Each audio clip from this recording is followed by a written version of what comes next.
রাজধানী শাহবাগে কিন্তু দশম দিনের মতো ইফতেদায়ী মাদ্রাসার শিক্ষক যারা রয়েছেন দেশের বিভিন্ন জায়গা থেকে যারা এসেছেন তারা কিন্তু এখন অবস্থান করছে।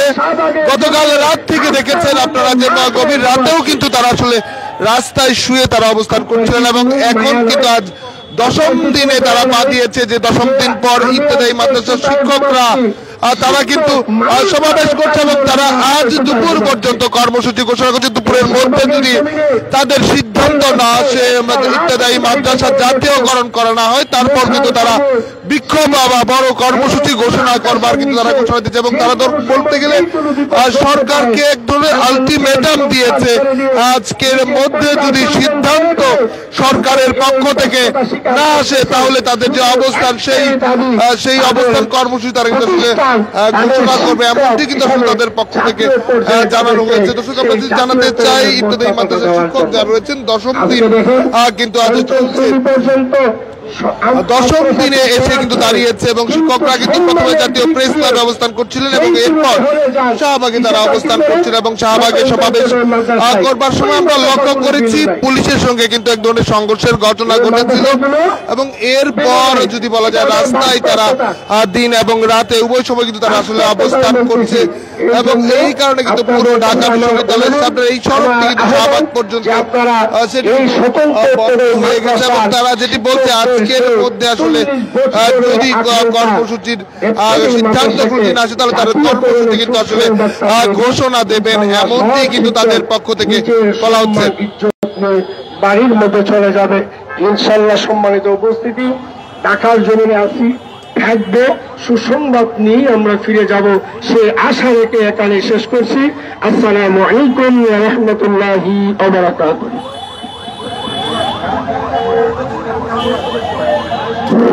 সম্মানিত শিক্ষক ভাই বোনেরা, আপনারা জানেন যে আজকে আমরা এখানে 10 দিন যাবৎ এই খোলা আকাশের নিচে অবস্থান কর্মসূচি পালন করতেছি।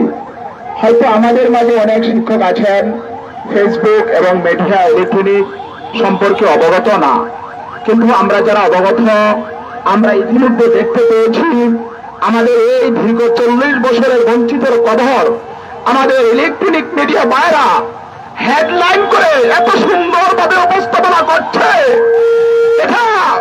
এটার জন্য আমরা আজকে কত বড় কৃতজ্ঞতার শিকার।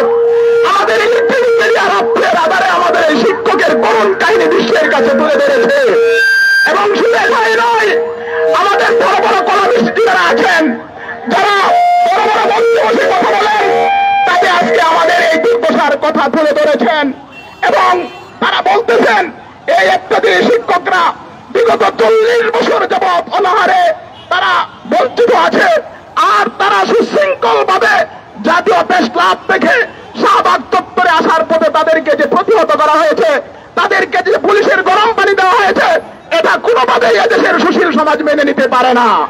প্রিয় শিক্ষক ভাই বোনেরা, আপনাদের উদ্দেশ্য করে বলবো আপনারা শান্তি রাখুন এবং আমরা যারা বাড়িতে আছি সবাই চলে আসুন। ইনশাল্লাহ আমাদের দাবি সারা বিশ্বের কাছে পৌঁছে গেছে, আমাদের দাবি আদায় হবে ইনশাল্লাহ। এখন আপনাদের সম্মুখে সংক্ষিপ্তভাবে কথা বলবেন আন্দোলন বাস্তবায়নকারী কমিটির অন্যতম সদস্য চট্টগ্রাম জেলার মোহাম্মদ আব্দুর রহিম সিরাজি ভাই। উনি সংক্ষিপ্তভাবে আজকের আমাদের এই আন্দোলনের বাস্তবায়ন কমিটির পক্ষ থেকে কিছু কথা তুলে ধরবেন। ধন্যবাদ। বিসমিল্লাহির রহমানির রহিম, নাহমাদুহু ওয়া নুসাল্লি আলা রাসূলিহিল কারীম, আম্মা বাদ। আপনারা জানেন আমরা এই শাহবাগ রাস্তার মধ্যে হাজার হাজার শিক্ষক শিক্ষিকা ভাই বোনেরা কি জন্য আমরা জমায়েত হয়েছি। আজ থেকে দশম দিন আমাদের এই অবস্থান ধর্মঘট। এই ধর্মঘটের পক্ষ থেকে আমরা বারবার সরকার বাহাদুরের কাছে সংশ্লিষ্ট মন্ত্রণালয় বরাবর আমরা আমাদের স্বতন্ত্র ইফতেদায়ী মাদ্রাসা জাতীয়করণ আন্দোলন বাস্তবায়ন কমিটির পক্ষ থেকে তারা কিন্তু তারা দশম দিনের মতো তারা অবস্থান কর্মসূচি পালন করছেন এবং তারা যেটি বলছে আজকের মধ্যে যদি কোন ধরনের সিদ্ধান্ত আসলে না আসে তাহলে কঠোর কর্মসূচির দিকে তারা আসলে যাবেন, এমনকি কিন্তু তাদের বক্তব্যের মধ্য দিয়ে তারা বারবার বলছে। আমরা লক্ষ্য করেছি 10ম দিনের মতো শুরুতে তারা প্রেস ক্লাবে অবস্থান করলেও অবস্থান করে তারপর তারা কিন্তু আসলে চলে আসছে শাহবাগ এবং শাহবাগে বিভিন্ন সময় অবস্থান করতে লক্ষ্য করা গেছে এবং এরপরই মূলত আসলে তারা বিভিন্ন ধরনের যে কর্মসূচি কিন্তু করছে। এর মধ্যে উপপ্রধান উপদেষ্টার কার্যালয়ের দিকেও কিন্তু তারা আসলে যাওয়ার চেষ্টা করেছিল এবং যে কারণেই মূলত আসলে পুলিশের মুখোমুখি হতে হয়েছিল।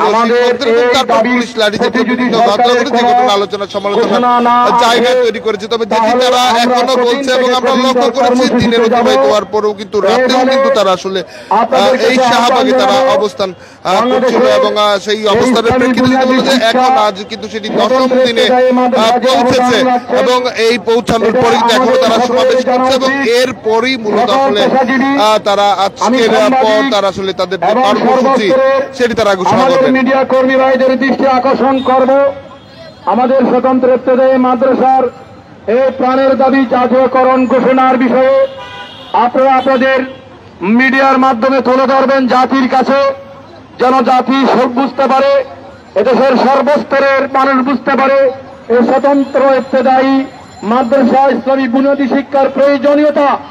কারণ এই ইসলামী বুনিয়াদী শিক্ষা এটা এমন এক শিক্ষা বিগত কালে ঢাকা বিশ্ববিদ্যালয়ের আমাদের এক আমরা যে প্রান্তিক পর্যায়ে তৃণমূল পর্যায়ে কেন দাবি মানা হচ্ছে না? দাবি মানা হচ্ছে না কারণ ইসলামিক রাষ্ট্রে ওই সরকার মতো মনে হয় উনিও চায় যে ইসলামিক রাষ্ট্রটা গঠন না হোক। তাছাড়া আর কি, আমাদের তো যৌক্তিক দাবি। আমরা তো চাই না আমাদেরকে বিশাল একটা তাজমহল গড়ে দিতে, আমরা চাই শুধু আমাদের ন্যায্য অধিকার আমরা যেন মাথা উঁচু করে দুমুঠো ডাল ভাত খায় আমাদের সন্তানকে নিয়ে বাঁচতে পারি, আর সমাজে যেন আমরা মাথা উঁচু করে বলতে পারি আমরাও শিক্ষক, আমরাও জাতি গড়ার কারিগর। শুধু আমাদেরকে জাতীয়করণ করে দিয়ে আমাদের যোগ্য সম্মানটুকু চাই। আজকে আমি বাসা থেকে বের হয়েছি 11 দিন, এখানে আমরা 10 দিন জাতীয় প্রেস ক্লাবের সামনে আছি। 26 তারিখে এখানে আছি, মার খায় আমরা এখানে বসে পড়েছি। আমরা রাত দিন এখানেই 24 ঘন্টা থাকি। আমরা মহিলারা আমাদের যে কষ্টটুকু হচ্ছে, আসলে মা বোন তো সবারই আছে তাই না, কিন্তু মাননীয় সরকার কি বোঝে না যে মা বোনদের এই রাস্তায় পড়ে থাকে কত কষ্টকর? কোথায় ওয়াশরুম, কোথায় নামাজ, কোথায় ঘুম, কোথায় সন্তান, কোথায় আমাদের শরীরের অবস্থা? যারা উপর মহলে আছে তারা একটু চিন্তা করুক যে তাদের সন্তানরা যখন একটু চিন্তা করে বা একটু বাইরে কোথাও কষ্টে থাকে তাদের কি অবস্থা হয়, তাহলে আমাদের বাপ মা, আমাদের বাচ্চারা আমরা কিভাবে দিন যাপন করছি? মহিলা মানুষ হয়ে না পারছি কোথায় একটু ওয়াশরুমে যেতে, না পারছি একটু কিছু খাবার ধারে কাছে কোথাও খাবার নাই, খাবার খেতে পারছি না। আজকে 3 দিন 4 দিনে হয়েছে এক বেলা ভাত খেয়েছি দুগার শাক দিয়া। আমার এই পাশে আপা একটা টাকাও নাই, আপা আজকে চলে যেতে চেয়েছিল, আপাকে আমি মোটামুটি ভাবে দুগা ভাত খাওয়াই আনছি। কি করব? কিন্তু দাবি তো একটাই, হয়তো জাতীয়করণ না হয় মরণ। খাওয়া দাওয়ার দরকার নাই, বাইরে যাওয়ার দরকার নাই, কষ্ট করবো যতদিন পর্যন্ত আমাদের দাবি না হয় ততদিন পর্যন্ত এই মাঠে থাকবো। কারণ এই মুখ নিয়ে আর বাড়িতে ফিরে যাইতে পারবো না। মানুষ তো অনেক কষ্টে আত্মহত্যা করে, আমরা আত্মহত্যা করতে চাই না, কারণ আমরা মুসলমান। মরবো যখন এখানেই মরবো, তবে জাতীয়করণ করে ইনশাআল্লাহ মাঠ থেকে ফিরবো। মানবিক মানের গড়ে উঠবে এই অবস্থা আহ্বান জানিয়ে আপনাদেরকে ধন্যবাদ জানিয়ে আমি আমার আলোচনা শেষ করছি। আলহামদুলিল্লাহ রাব্বিল আলামিন। আসসালামু আলাইকুম ওয়া রাহমাতুল্লাহ।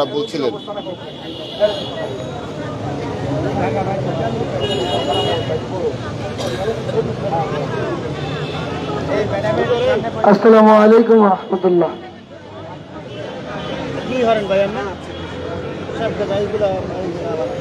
দর্শক আপনারা শুনছিলেন এখানে আসা শিক্ষক যারা রয়েছেন, বিশেষ করে নারী শিক্ষক যারা রয়েছেন, তারা তাদের যে কষ্টের কথা সেই কথাগুলো বলছিলেন, ক্ষোভ জানাচ্ছিলেন যেন সরকার তাদের যে দাবিগুলো সেই দাবিগুলো মেনে নেয় এবং একটি সুন্দর সমাধানের দিকে যায়, এমনটি কিন্তু আসলে তাদের পক্ষ থেকে বলছিলেন। দর্শক, আজকের দশম দিনে কিন্তু তারা এসে দাঁড়িয়ে এবং একজন হাসপাতালের একটি আপডেট তারা জানাতে চায়। আমাদের তাজুল ইসলাম ভাই মহাসচিব খুবই আশঙ্কাজনক, আপনারা ওনার জন্য একটু দোয়া করবেন, কারণ আল্লাহ তাআলা যেন আমাদের মাঝে আকিসটাকে ফিরিয়ে দেয়। আমি অনেক দূরে এসেছি, অক্লান্ত হয়ে গেছি, আমি আসছি আপনাদের কাছে একটু দোয়া চাওয়ার জন্য। আমরা আন্দোলনের জন্য যিনি শ্রম দিয়ে যাচ্ছেন, আজকে আমাদের ভাই আমাদের মাঝে থাকার কথা,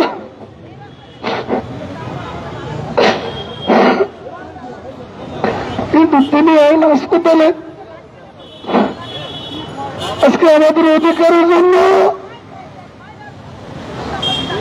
সে অসুস্থ হয়েছে।